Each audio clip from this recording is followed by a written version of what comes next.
Assalamualaikum warahmatullahi wabarakatuh. Perkenalkan, nama saya Razan Indrana Putra dari program studi Sistem Informasi dengan NIM 2022-081033. Hari ini saya akan mempresentasikan proyek ujian tengah semester untuk dua mata kuliah. Yang pertama, mata kuliah perancangan dan administrasi data. Yang kedua adalah pengolahan informasi berbasis bahasa skrip. Baik, yang pertama saya akan coba menjelaskan perancangan untuk mata kuliah perancangan dan administrasi basis data. Data yang saya angkat adalah data kejadian bencana Dinas Sosial Provinsi DKI Jakarta.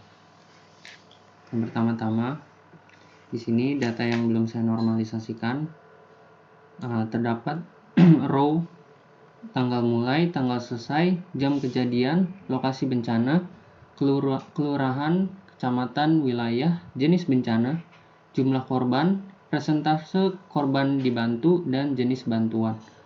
Di sini saya tambahkan row nama petugas dikarenakan nantinya akan ditransformasikan ke bentuk database, maka kita membutuhkan nama petugas yang menginput data laporan. Pertama-tama kita jalankan ke 1NF. Di 1NF ini ada beberapa row yang saya ubah dan gabungkan, seperti jam kejadian dan tanggal mulai. Tanggal mulai ini dan jam kejadian bisa dijadikan satu. Setelah itu, untuk jumlah korban, jumlah kepala keluarga dan jumlah korban jiwa itu harus terpisah. Jadi saya ada jumlah korban kepala keluarga dan jumlah korban jiwa. Setelah itu di 1NF kita mengeluarkan multi value-nya, yaitu ada jenis bantuannya, dikarenakan jenis satu laporan ini bisa memiliki banyak jenis bantuan. Lalu kita tambahkan ID-nya ada di laporan untuk tabel laporan bencana dan ID detail bantuan untuk tabel detail bantuan. Yang kedua, 2NF.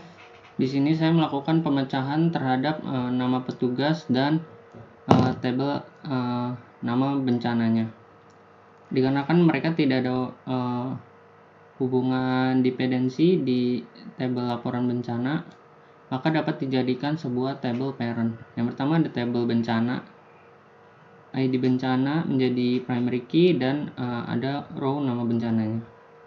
Selanjutnya ada tabel petugas. Di tabel petugas ini ada ID petugas, username, password, alamat, dan nama. Berikut untuk IRD-nya.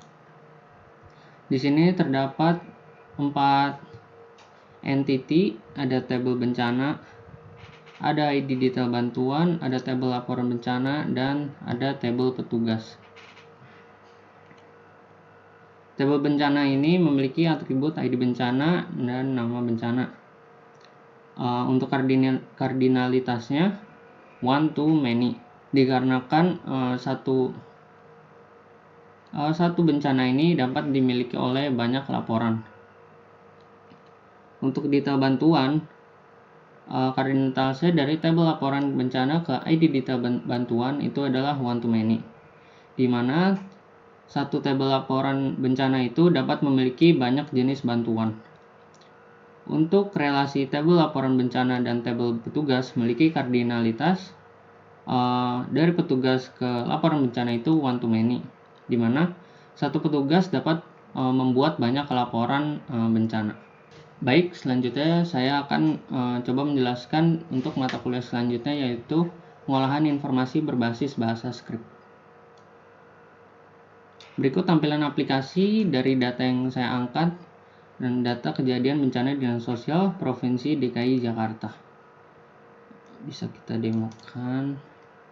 Berikut di websitenya. Untuk headernya saya ada navbar, menunya ada home, data, about, dan kontak us.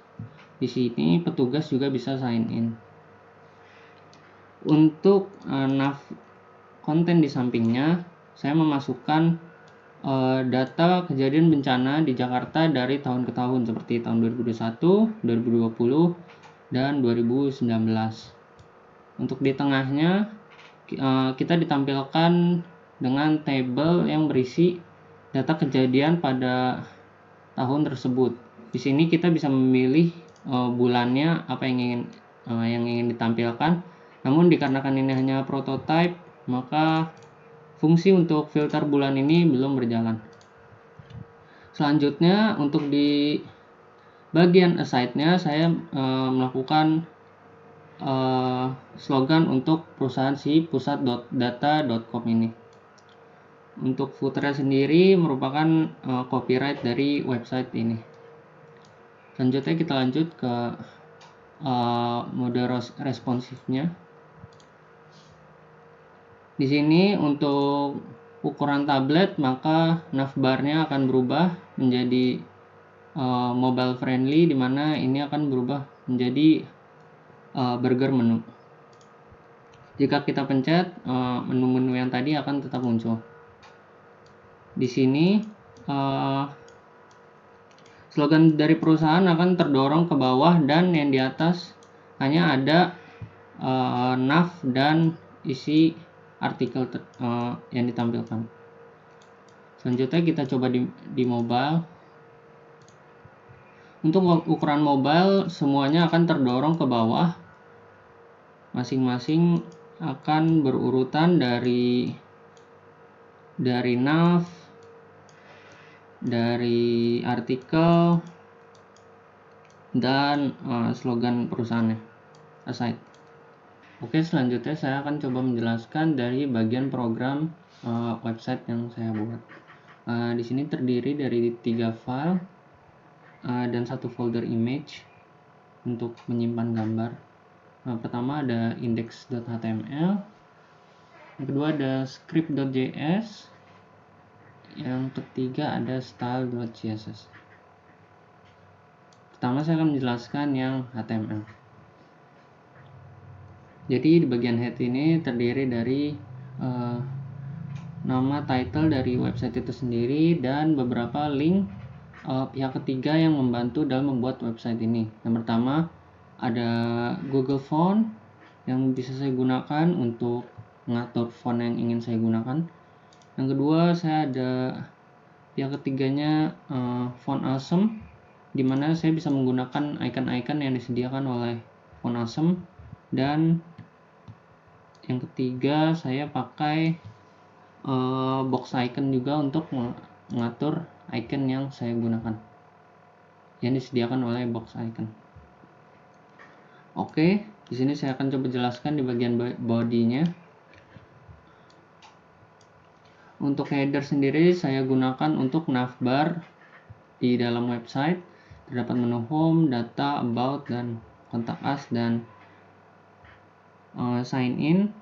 Untuk sign in ini belum digunakan, hanya akan digunakan jika di tampilan mobile.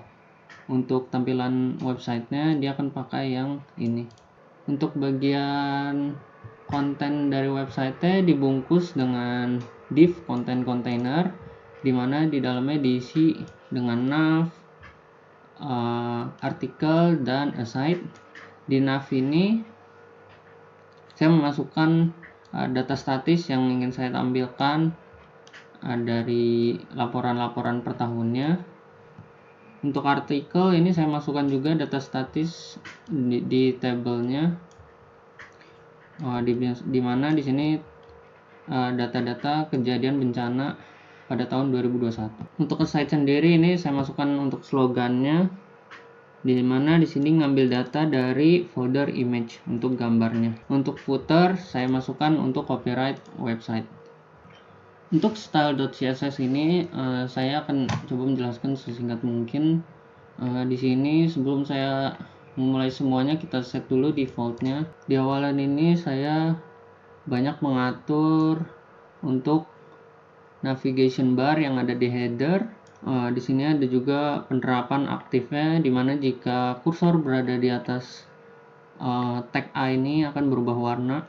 Di sini pengaturan untuk gambar logo sign in, dan ini untuk sign in yang termasuk di dalam navbar. Kalau di website ini terpisah, kalau di mobile nantinya dia akan ikut ke dalam navbarnya. Oke, selanjutnya di sini ada pengaturan kontainer. Di sini saya kasih margin top 12 VH dikarenakan dia terlalu nempel dengan navbarnya, makanya saya kasih margin top. Bisa kita kasih gap antara konten-kontennya yang tadi ada nav, ada artikel, dan ada aside. Di sini saya pengaturan untuk navnya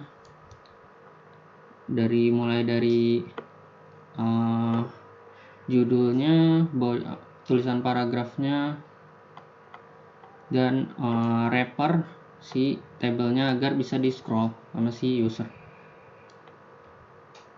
Di sini bagian untuk artikel, style yang untuk di website. Ini aside-nya, ngatur gambar gimana bentuknya ditampilin. Ini untuk ngatur style si footernya. Berikut di bagian tab tablet, dimana saya menggunakan tag media ini yang dikasih max width 820 pixel. Jadi nantinya style yang saya masukkan di antara tag ini hanya akan berjalan saat ukuran layar itu 820 pixel. Di sini saya ngatur width lagi untuk artikelnya, dan aside-nya akan pindah ke bawah. Kenapa? Dikarenakan di sini saya aktifkan flex wrap, jadinya konten-konten akan saling terdorong jika ukurannya tidak muat. Ada ngatur nav-nya juga, dimana width-nya 27% agar muat antara nav dan artikel. Di sini juga ada patokan untuk max width 1090 pixel, dimana setelah 1090 pixel ini nantinya nav untuk mobile ataupun tablet akan diaktifkan hamburger menunya. Ini untuk tampilan mobile, dimana semuanya akan terdorong ke bawah dengan width 100% nav dan artikelnya. Dan di sini kontainernya saya buat justify kontennya flex start biar mereka berurutan. Baik, di sini saya akan coba menjelaskan script JS yang saya buat. Script ini digunakan untuk merubah elemen ataupun kelas saat tombol itu diklik. Jadi di sini saya deklarasikan dulu variabel menu dan navbar untuk mengambil elemen dari si kelas menu icon dan elemen navbar. Menu on click ini digunakan agar saat user ngeklik atau terjadi interaksi di tombol hamburgernya, si script ini akan merubah si jenis ikonnya itu menjadi silang dan menjalankan CSS yang bernama open untuk menampilkan tampilan si menu untuk mobile. Nantinya akan seperti ini.